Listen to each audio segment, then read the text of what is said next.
Hello friends, welcome to purple home purple. நம்ம இன்றைக்கி பட்டாணி வச்சு ஈஸியாக ஒரு கிரேவி தாங்க செய்ய போகிறோம்.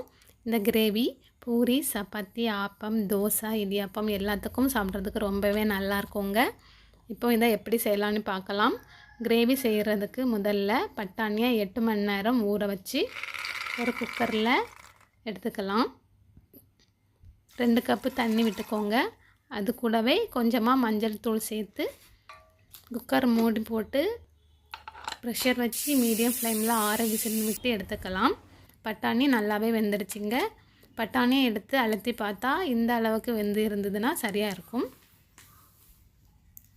இப்போ கிரேவி பண்ணுறதுக்கு ஒரு கடாயில் 2 டீஸ்பூன் குக்கிங் ஆயில் சேர்த்துக்கோங்க.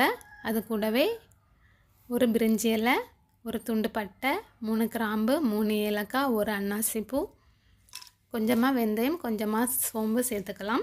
இது சிவந்து வந்ததுக்கு அப்புறமா வெங்காயம் சேர்த்துக்கலாம். ஒரு பெரிய சைஸ் வெங்காயத்தை சின்னதாக கட் பண்ணி சேர்த்துக்கலாம். வெங்காயம் ரொம்ப சிவக்க வேண்டாம், கண்ணாடி பதத்துக்கு வெந்தால் போதும். இந்த அளவுக்கு வெந்ததுக்கு அப்புறமா 2 பச்சை மிளகாய் சேர்த்துக்கோங்க. கொஞ்சமாக கருவேப்பிலை சேர்த்துக்கலாம். அது கூடவே ஒரு பெரிய சைஸ் தக்காளியை கட் பண்ணி சேர்த்துக்கோங்க.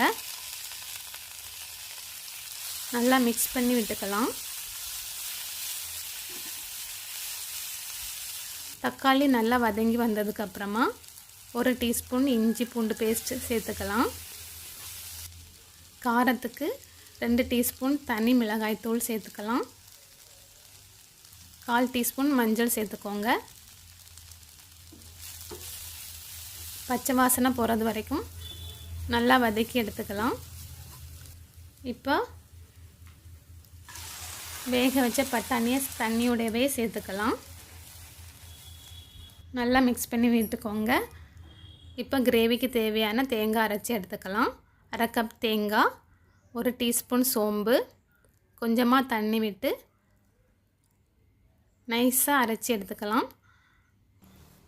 அரைச்சதை கிரேவியோடு சேர்த்துக்கலாம். நல்லா மிக்ஸ் பண்ணி விட்டுக்கோங்க. தேவையான அளவு உப்பு சேர்த்துக்கோங்க. கிரேவி நல்லா வெந்து வரட்டும். ஃபைனலாக பொடியாக கட் பண்ணால் கொத்தமல்லி தலை தூவி இறக்கிக்கோங்க. அவ்வளோதாங்க, கிரேவி ரெடி ஆயிடுச்சு. ஃப்ரெண்ட்ஸ், கண்டிப்பாக இதை ட்ரை பண்ணுங்கள். வீடியோ பிடிச்சிருந்தா லைக் பண்ணுங்கள், ஷேர் பண்ணுங்கள்.